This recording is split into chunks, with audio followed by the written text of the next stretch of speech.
ഈശോമിശിഹായ്ക്ക് സ്തുതിയായിരിക്കട്ടെ. സങ്കീർത്തനങ്ങളുടെ പുസ്തകത്തിൽ നിന്നുള്ള വായന 4-ാം അധ്യായം 1 മുതൽ 8 വരെയുള്ള വാക്യങ്ങൾ. എനിക്ക് നീതി നടത്തി തരുന്ന ദൈവമേ, ഞാൻ വിളിച്ചപേക്ഷിക്കുമ്പോൾ എനിക്ക് ഉത്തരമരുളണമേ.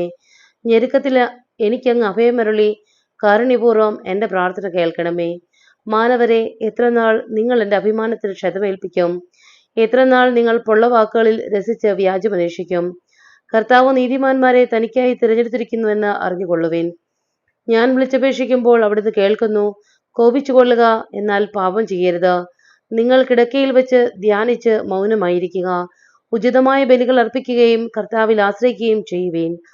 ആര് നമുക്ക് നന്മ ചെയ്യും? കർത്താവെ, അങ്ങയുടെ മുഖകാന്തി ഞങ്ങളുടെ മേൽ പ്രകാശിപ്പിക്കണമേ എന്ന് പലരും പറയാറുണ്ട്.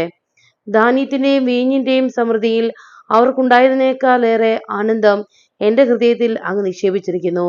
ഞാൻ പ്രശാന്തമായി കിടന്നുറങ്ങും.